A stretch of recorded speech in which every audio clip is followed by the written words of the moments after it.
a TFWire.com video review. Hey, this is Matrix Prime at TFWire.com with my video review of G1 Soundwave. So here's the figure in its cassette recorder mode. As you can see, the primary color scheme is blue and silver. There's also some chrome down here on the buttons and up here on the cassette door button.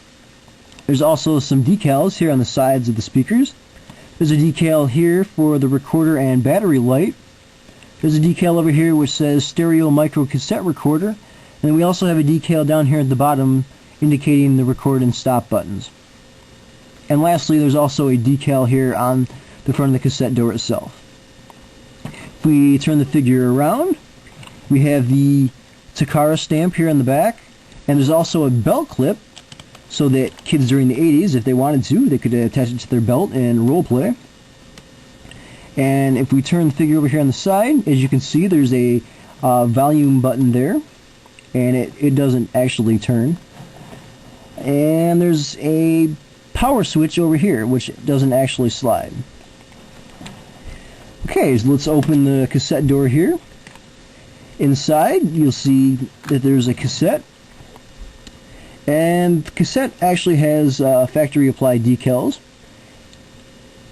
And turn it over here so you can see this side. Now we'll actually transform the cassette. You start by pulling the wings out like so, bending the sides down like so to create the feet. Put the wings out a little bit here. You slide the head forward, lift it up like so, and there's buzzsaw in robot mode. And the figure also includes two guns, which you can see here and here. And you attach these to the figure on top by inserting them into the cassette holes. And there's buzzsaw in robot mode. Okay, so let's show you the transformation of Soundwave to robot mode now. We'll start here by taking the belt clip and sliding that down to open the compartment and take out the batteries, which are inside. Set those aside for a moment.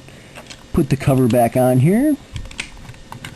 Okay, so you start by grabbing the sides of the figure and pulling them down. Like so. Keep moving those down, which will become the legs. You rotate those around and forward.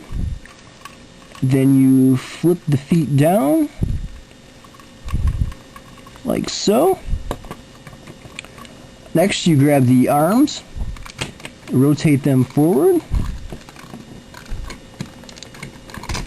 like so. And then there's a slider switch on each side of the arm, which you just slide down to reveal the hands.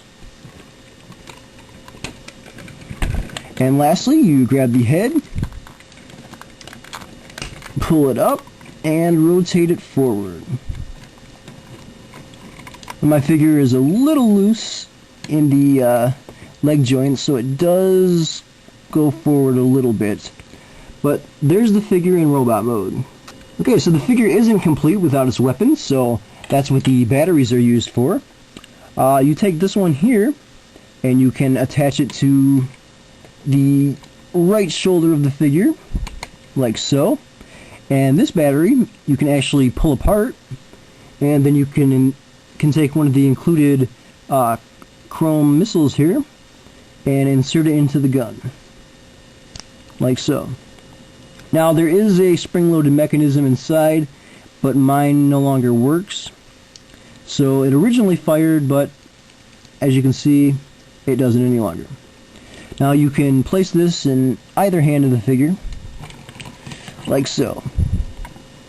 Now, as for articulation, the head can rotate 360 degrees, the arms can rotate 360 degrees, and they can also bend at the elbow, like so.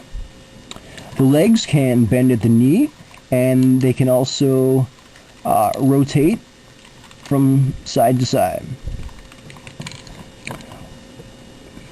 So there's Soundwave in robot mode, and here he is with buzzsaw. overall, I highly recommend the figure. The character is certainly a staple in the G1 continuity, and it'll certainly look nice and displayed in your collection. So I highly recommend picking it up. I give it a good solid 9 out of 10.